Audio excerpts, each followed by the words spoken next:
chamar os amigos, quem quiser comparecer, tá? Vai ser às 19 horas. E agora eu vou ler as perguntas. A primeira é para o Bené Barbosa. O tráfico de drogas é um dos maiores fatores para o aumento da criminalidade no Brasil, pelo seu ponto de vista. Qual a sua opinião sobre a descriminalização das drogas? Bom, vamos lá. Estava esperando já essa pergunta. Sempre acontece. Bom, vamos lá. O tráfico de drogas é responsável pela maioria dos homicídios? Sim. Tá? Há uma correlação direta, né? Há uma causalidade entre o tráfico de drogas e o envolvimento criminal com o número de homicídios no Brasil. A maioria dos homicídios acontecem com esse tipo de envolvimento. Mas aqui eu deixo claro uma coisa, né? Não é o tráfico de drogas em si, mas sim o envolvimento criminal, o envolvimento com o mundo do crime por conta do tráfico de drogas, né? Que são coisas diferentes. Então, mesmo que hoje ou amanhã, vamos dizer, liberassem a venda de drogas no Brasil, esses traficantes, acreditem, não vão virar microempresários, eles vão migrar para outros tipos de crime, porque ele tem a índole criminal, ou seja, ele quer cometer crimes, né? Ele não se vê como um empreendedor, ele realmente se vê como um criminoso. Sobre a liberação das drogas, eu sou contrário, tá? Eu sou contrário e explico rapidamente por quê, fazendo já um parênteses, tá? Eu não sou um grande especialista nesse assunto, nunca me aprofundei muito nesse assunto sobre a liberação, talvez eu faça isso um dia, né? Vamos liberar as armas primeiro, depois eu vejo de que lado eu vou, né? Aí vocês se preparem também, hein? Porque assim, e eu vou dizer por quê, né? Embora seja um assunto que realmente me coloque aí em choque com alguns valores pessoais, entre eles o da liberdade, ou seja, eu não vejo por que eu tenho que condenar alguém porque ele fuma maconha, né? Eu acho que a vida é dele, ele que se dane, né? O problema é dele.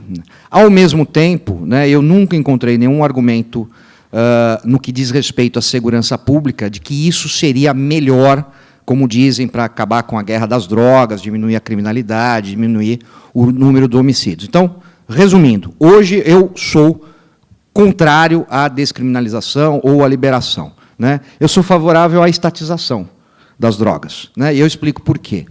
O Uruguai, há 2 anos atrás, né, estatizou a venda da maconha. Pela primeira vez na história do Uruguai, faltou maconha. Isso não é brincadeira, isso é sério. Então, eu acho que um bom controle de danos sobre o uso de drogas seria estatizar. Eu tenho certeza que vai faltar droga, teremos menos drogados no Brasil. Muito obrigada, Bené. A segunda pergunta é para o Fábio. Fábio, como ser sensível e engajado às causas das minorias sociais ou movimentos sem contribuir para o marxismo cultural? Importante isso. Importante. Eu acho que está tudo ligado à utilização ou não dessas bandeiras para ampliar o poder do Estado e também, enfim, limitar a liberdade individual. Mas eu vejo uma certa banalização nos últimos tempos desse argumento do marxismo cultural, como se tudo fosse marxismo cultural, tudo fosse fazer a agenda da esquerda, tudo fosse... acho que a gente precisa ter um pouco mais de critérios ao utilizar esse argumento, que é um argumento razoável para diversas questões. É óbvio que existe uma agenda cultural conectada com uma agenda de reestruturação do papel do Estado na sociedade, qual seja a ligação de alguns grupos que se dizem defensores dos direitos e liberdades de minorias, mas que, na verdade, só querem servir de artífices para uma causa socialista, causa de acabar com o que eles chamam de capitalismo, acabar com a ordem democrática, que eles chamam de burguesa, e por aí vai. Eu não acho que seja em absoluto contraditório se defender ideais de tolerância em relação a orientações sexuais, tolerância em relação a estilos de vida, com uma perspectiva de Estado mínimo. Eu acho, na verdade, que é fundamental a relação harmônica entre eles. Porque não tem como uma pessoa defender o respeito à diversidade, seja diversidade de orientação sexual, estilo de vida, consumo de substâncias, se ela não entende que o Estado deve ser limitado à proteção justamente da vida, da liberdade e da propriedade de cada um, que, afinal, a propriedade do próprio corpo é a propriedade mais fundamental. Se alguém diz que defende o direito à propriedade, mas defende que as pessoas só se utilizem da sua propriedade fundamental, o próprio corpo, da maneira com a qual elas concordam, essa pessoa também não é um defensor da propriedade, no final das contas. Obrigada. Obrigada, Fábio. A próxima pergunta é para o Evandro. Evandro, você poderia exemplificar como funciona o sistema de voucher na saúde?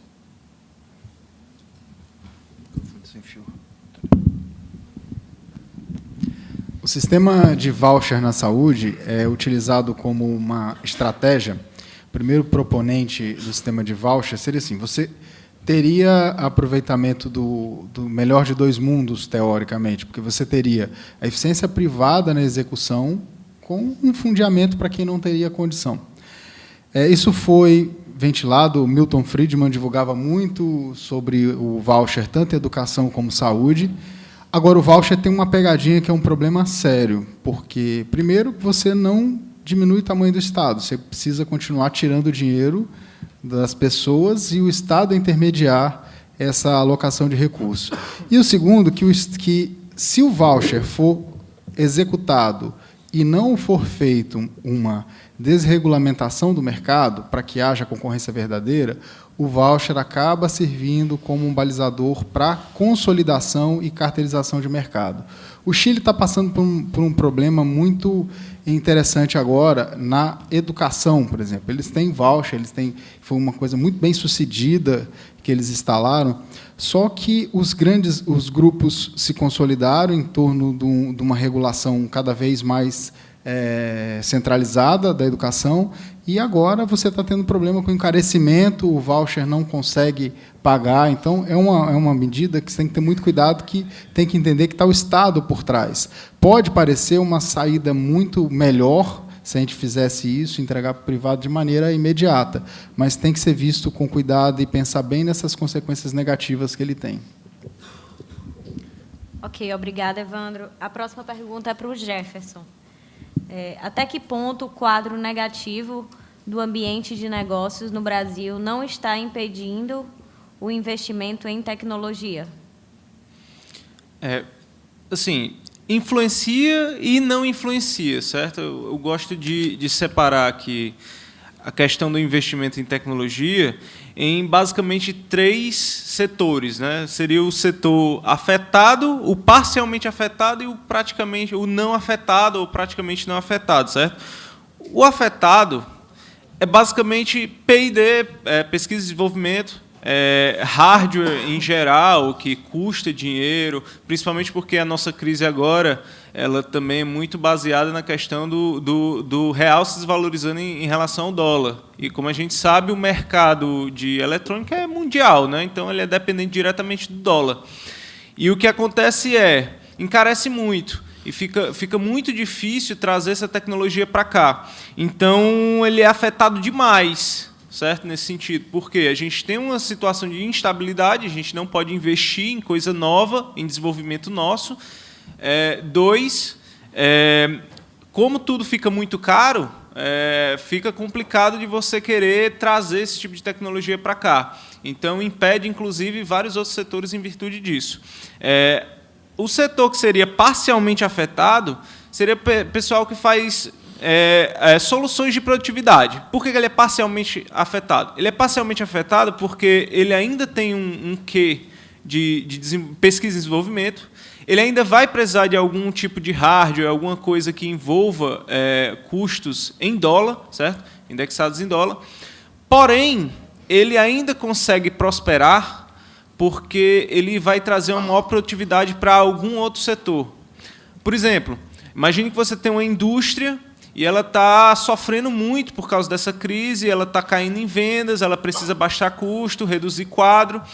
E aí chega um empresário e oferece uma solução de energia mais eficiente, por exemplo, sei lá, energia solar, e por algum motivo com esse investimento que essa empresa está fazendo, ela consegue reduzir absurdamente seus custos com energia e, com isso, se manter, certo?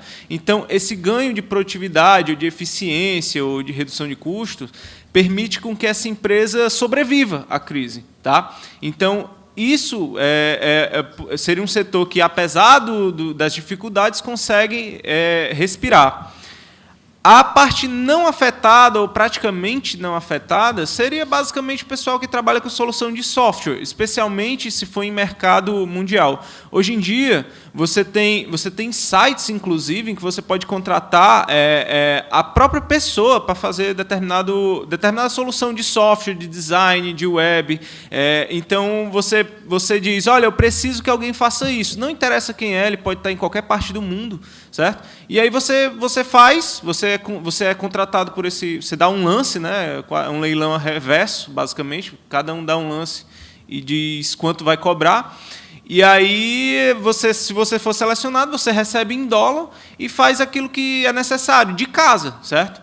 Então, acaba que você tem a possibilidade de crescer, de atuar no mercado sem sofrer praticamente nada com a crise, certo? Porque você vai estar recebendo em dólar. É óbvio que você sofre a situação do país, mas dá a possibilidade de você contornar. Outro exemplo é o mercado de aplicativos, né, que vai crescendo sempre, independentemente do estado, independentemente de crise, e eles sempre vão produzindo cada vez mais e sempre tem demanda para isso, porque é muito barato fazer, é muito barato comprar, e sempre gera lucro, gera produtividade, gera todo tipo de coisa. Tá? Então, você vai ter essas três facetas aí. Não é que o mercado de tecnologia não vai ser afetado, ele é afetado, obviamente, não tem como evitar, mas existem setores que conseguem se esquivar desse problema. E aí a gente tem essa possibilidade de crescer a despeito do que está acontecendo hoje no país. Tá? Obrigada, Jefferson. Nós temos uma pergunta aqui com o microfone. Pode ficar à vontade. Boa tarde. Cara, não, só fui palestrante aqui, quero falar no microfone também.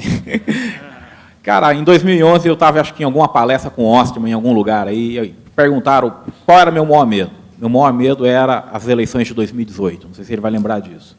Que eu falava o seguinte, 2015 vai ter uma crise descomunal, e em períodos de crise os extremos crescem pra caramba. Eu sou filiado ao Democratas. O Democratas está tendo sede invadida e pichada. O PSC foi fazer uma convenção em Guarulhos, invadiram a convenção, sentaram o sarrafo na galera lá.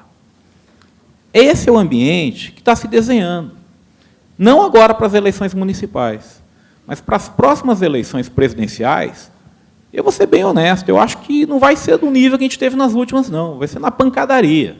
Até porque essa crise não vai ser tão leve como muita gente acredita. Então, uma reflexão para a mesa, queria ouvir a opinião de vocês. Qual é a opinião?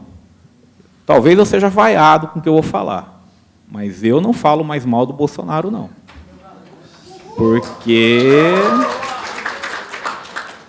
Sério, quando eu olho Marina, Luciana Genro, Lula...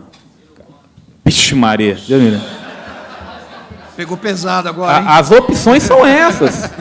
Então, assim, será que não vale a pena a gente engolir alguns sapos para tentar alguma coisa? Então, assim, é uma pergunta mesmo. Quem tiver afim aí. Obrigado aí pela oportunidade. Obrigada pela pergunta. Quem tiver afim aí. Fica à vontade. Quer falar antes, Bruno? Falo. Bom, minha opinião vai ser muito rápida, né? A política é a arte do possível. Né? Eu acho que a gente está num ambiente que, politicamente, o Fábio sabe muito bem disso agora, que ele está à frente de um partido, que muitas vezes você tem que fazer até aquilo que você não gosta. Isso é inevitável. Né? Eu já tive que, politicamente, conversar com pessoas que eu não gostava, que eu não concordava, que eu não concordo até hoje, mas tive que fazê-lo por bem, por exemplo, do projeto de lei 3722, ou você não consegue uma tramitação. Né? Sobre a questão do Bolsonaro, independente de eu ser amigo pessoal dele, dos filhos dele, o Bolsonaro eu conheço já há quase 20 anos, quando eu comecei no Congresso. E se há uma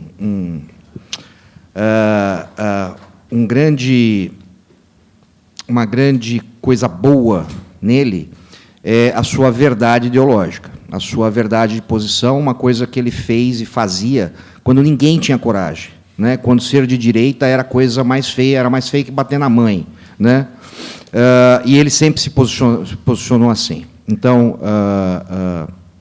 agora, você também não pode imaginar, né, ou pode levar em conta a questão de salvadores da pátria, etc., ou, por outro lado, como disse o Adolfo, desdenhar alguns candidatos. Né? Está aí o Trump para provar o que eu estou dizendo. Né? Há um ano atrás, nenhum, estou dizendo nenhum analista político sério dizia que o Trump tinha qualquer chance de ser presidente dos Estados Unidos. E hoje essa chance é real e provavelmente vai acontecer, a não ser que a Hillary consiga fazer um milagre, né, e reverter essa situação. Então, de novo, repito, política tem que se fazer o possível para se chegar no seu objetivo. Obrigada, Bené. Adolfo Saxida, obrigado pela pergunta. Adolfo, também conhecido como o homem que previu a crise, Peter Schiff brasileiro. Um cara que falava muito antes aí de todo mundo, porque agora é fácil, né, Adolfo, ir no Globo News falar que não, que estava errado isso, estava errado aquilo, mas o Adolfo, lembro da gente palestrando lá, 2012, né, a gente palestrou junto em alguns eventos do Liberdade na Estrada, que à época eu organizava. Eu concordo contigo, acho que as eleições de 2018 vão ser um ponto de virada no Brasil, seja para qual lado ou qual direção seja. Isso me causa um certo temor, mas também é um dos motivos pelos quais eu estou me dedicando a esse projeto, porque eu acho que o que vai acontecer em 2018 vai ser fundamental para o futuro do Brasil. Inclusive para o fato de que, bom, se realmente vai valer a pena seguir investindo nesse país.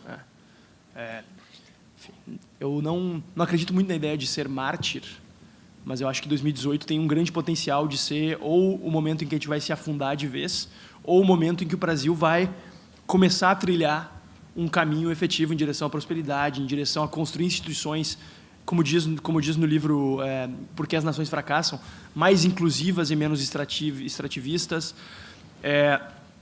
Eu costumo me definir como um otimista racional, ou seja, eu busco encontrar na realidade evidências que respaldem a minha visão otimista, quando existem, claro. Não vou ficar criando castelos nas nuvens para construir alguma coisa. Eu não acho que o Bolsonaro seja uma alternativa para resolver os nossos problemas atuais. Eu acho que ele cumpre um papel importante no Congresso hoje, mas, para mim, na verdade, a própria forma como ele e o seu filho se expressaram na votação do impeachment, para mim, ele deu uma demonstração, inclusive, de que ele não tem interesse em fazer a transição entre ser um deputado de nicho, tradicionalmente eleito por eleitores ligados a militares, pensionistas, etc., que foi o nicho inicial dele desde o início de sua carreira política, alguém que vai em rede nacional e tem uma oportunidade imensa de desfazer uma série de mal entendidos no qual ele se envolveu ao longo desses anos, diversos mal entendidos nos quais ele se envolveu, dos quais ele foi vítima, e ele é, sim, vítima diariamente de campanhas difamatórias por parte da esquerda, mas ele também, cá entre nós, não se ajuda muito também, né? Quando ele tem uma oportunidade de, digamos assim, reforçar um compromisso com a democracia, que eu não conheço ele, eu conversei com ele brevemente algumas vezes. O Benê conhece e tenho certeza que ele reforçaria a ideia de que o Bolsonaro tem um compromisso com a democracia, tem um compromisso com valores liberais. Eu não conheço. Os poucos contatos que eu tive não foram suficientes para reforçar essa ideia. Mas eu não acho que... eu acho que, infelizmente, a gente precisa de alguém mais próximo do centro para presidir o Brasil nesse momento. E eu digo infelizmente porque, obviamente, eu gostaria que o Brasil tivesse um presidente liberal. Mas, por mais otimista que eu seja em relação ao avanço das ideias liberais do Brasil, eu não sei se em 2018 o Brasil vai estar pronto para ter um presidente liberal, para ter um presidente que diga o que tem que ser dito, para ter um presidente que explique que, olha, gente, é absolutamente impossível, nas nossas condições materiais, pelo próprio nível de riqueza, ou melhor, de pobreza do Brasil, o Estado brasileiro fazer tudo isso. Não há condições. Não tem como. A gente precisa fazer escolhas. Ou vocês querem ter, enfim, Ministério da Cultura, ou vocês querem ter Educação, ou vocês querem ter Ministério de Portos e, enfim... a quantidade de ministérios, e está se fazendo hoje, infelizmente, uma reforma muito mais cosmética do que, de fato, uma reforma substancial que deveria ser feita pelo simples motivo de que é impossível, com o Congresso atual, com o sistema de incentivos que foi estabelecido na política brasileira, se fazer as reformas que são necessárias. E eu não boto muita fé, para não dizer nenhuma fé, na capacidade de alguém com o perfil do Bolsonaro, falando até pelas suas virtudes, na verdade, de ser alguém que é reconhecido como alguém honesto, alguém que não é envolvido com grandes escândalos de corrupção, de fazer o que tem que ser feito no Brasil nesse momento. Eu acho que ele acabaria nos levando para uma crise institucional ainda mais grave, que poderia, inclusive, reforçar o impacto e o alcance da esquerda no Brasil hoje. Eu acho que... eu recebo muita mensagem na minha página. Eu estava comentando antes aqui, antes de a gente entrar, acabei de receber um comentário num post que eu fiz na minha página, de alguém falando que não, é por isso que a gente tem que se unir em torno do Bolsonaro. Eu acho que a gente não pode correr o risco de sofrer o que na economia que se chama de efeito crowding out, quando muitos investimentos são canalizados somente em uma fonte e acabam deixando à míngua outros investimentos. A gente pode não saber, mas pode ter por aí diversos potenciais candidatos que a gente nem saiba, que a gente nem faça ideia que existem e que poderiam ser bons quadros presidenciais, governamentais, senatoriais e por aí vai. Não necessariamente pessoas que estão na política. Aliás, eu poderia dizer até preferencialmente pessoas que não estão na política, porque daí não estariam comprometidos com esses velhos acordos que, no final das contas, acabam tirando a viabilidade moral de um projeto político, que eu acho que é um problema sério que o presidente Michel Temer está sofrendo hoje. Qual é a moral que ele tem realmente para pedir para a sociedade brasileira que aperte o cinto? Qual é a moral que ele tem realmente para dizer que está fazendo um governo de união nacional? É complicado. A situação está complicada. Eu torço para que o presidente Michel Temer possa avançar em reformas que são necessárias. Especificamente, até comentava com o Adolfo ontem, o fundamental nesse momento é botar a economia em ordem, é estancar a sangria. Depois a gente começa a cuidar, claro, dos problemas de circulação, de inserir o paciente num programa de bons hábitos, fazer atividade física regular, perder alguns quilinhos. Mas, nesse momento, infelizmente, a gente precisa priorizar uma das áreas, que é a área econômica, até para não correr o risco de acontecer uma catástrofe fenomenal, que seria a volta de Dilma Rousseff à presidência. Isso seria uma catástrofe em todos os sentidos possíveis. Muito obrigada, Fábio. Infelizmente, a gente está no nosso tempo, a outra palestra, a Liberdade e a Lei, já vai começar. E eu gostaria de agradecer ao Evandro, ao Jefferson, ao Bené, ao Fábio. E a outra palestra vai começar, gente.